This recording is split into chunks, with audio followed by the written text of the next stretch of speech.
Back to the theory from Wilhelm Reich about the belt of tension, as we already talked about the ocular area, which is the eyes, belt of tension. Now, the second area is being called as the oral segment. This area is including all part of the jaw, all part of the chin, all part of the lips and the mouth, up to the nose and the ear, as well as going to the back side of your neck, so it's coming through the lower part of the skull. This is the belt of tension to the second belt of the tension, which is the oral segment.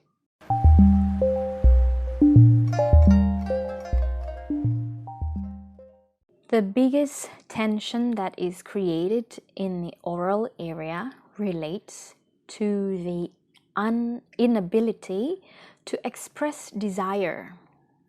So, for example, a child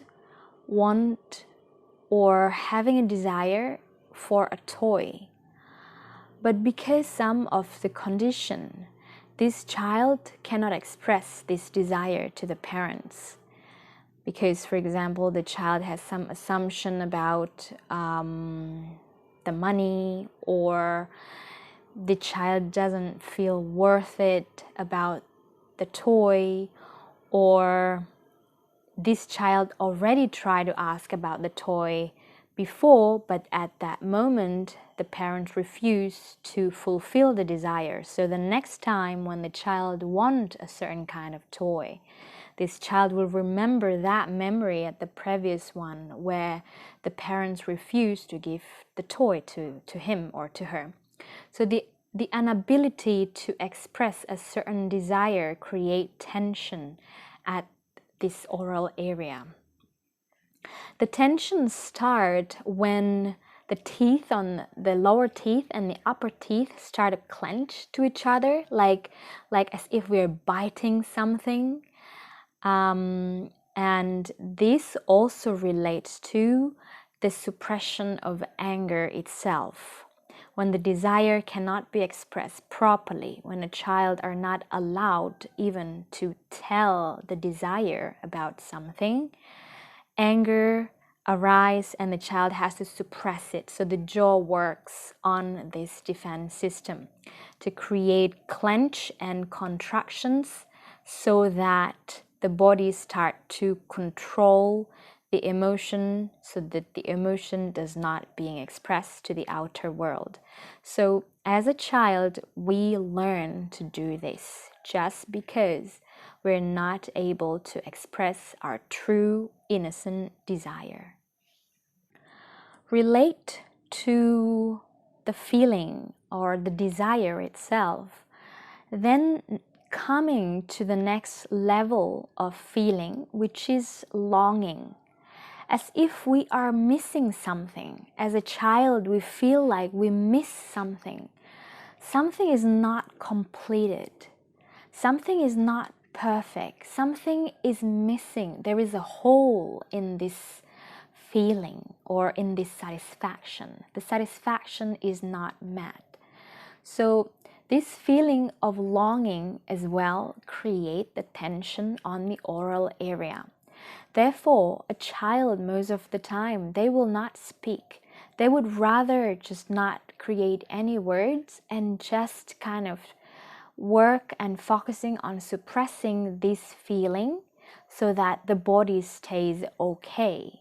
This is what we are all learning. So we're afraid to tell that we miss something, that there is something incomplete, that there is something that is not meet the satisfaction as an innocent child. This longing feeling create the tension on the oral segment.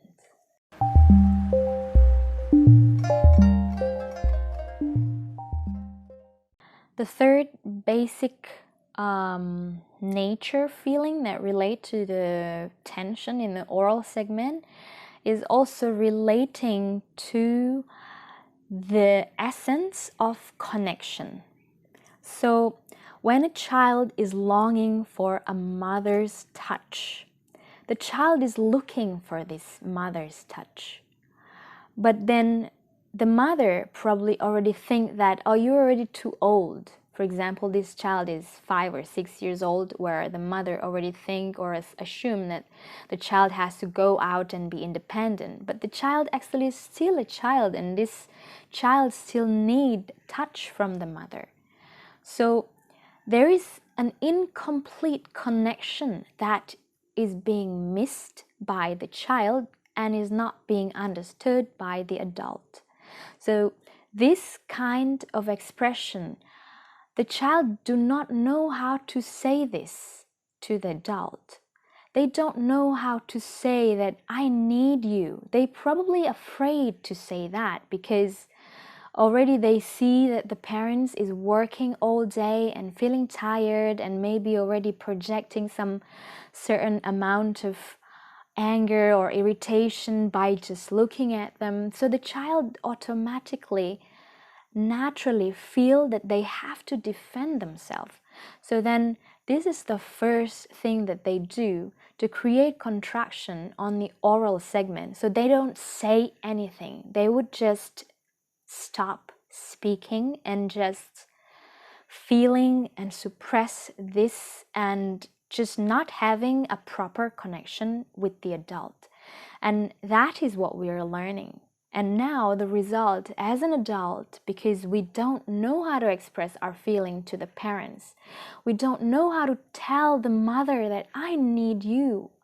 I don't know how to tell my father that I need you to be with me when I was a child and you were so busy. I don't know how to tell this to them.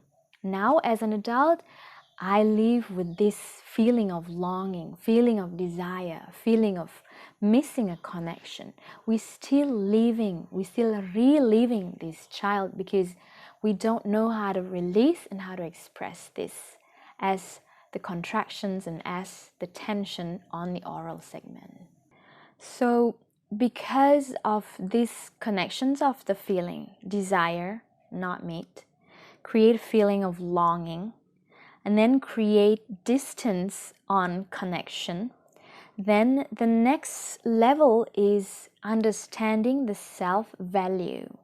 That is the first stage of where the child starting to value themselves from the level of expression, whether they're able to express themselves the way that they feel or not. This is the first stage where they start to learn their self-value. And from what they have learned through the self-value, they then learn about self-awareness, about existence of themselves as a being, as a human, as a part of the structure in the family, as a part of the structure in a society, in this small society of a family. They start to learn what is my position. And when all of this desire, longing, and separation from the connections happen, automatically give a negative reference about the self-value. Oh, I'm not worth it. Oh, they don't love me. I'm not wanted. And then they start to build up and witness some proof about this thought. And then everything is getting worse and worse and worse. And as a child, again, we're not able to express this feeling. And obviously some adult also have some expectation to the child that they have to meet a certain grade in a school, or they have to look like this, or they have to look like that. So as a child, we have a lot of suppress from the outer world, and we have to learn to suppress in our inner world as well.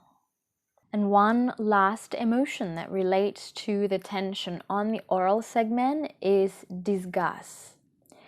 Because we have a certain assumption about our own self-value, then if the self-value is quite low, then the feeling of disgust arises. We don't like ourselves. And when we don't like ourselves, then we will witness as a child or as an adult right now, we will witness all the things in the outer world that are disgusting. People are doing things, people are just being themselves, but then we judge them as that's disgusting. This happens a lot of the circle in a society, just because as a child we are not able to express what we desire. We're not able to express that we're missing something. We're not allowed to express that I want connection with you, mom. I want connection with you, dad. And we didn't get that. And we don't know how to get it. And we don't know how to express it even. And then we create a certain type of self-value. And then we create feeling of judgment. And the first judgment, which relate to the feeling of disgust. Feeling of disgust to ourselves and witnessing all the discussions around us in a society.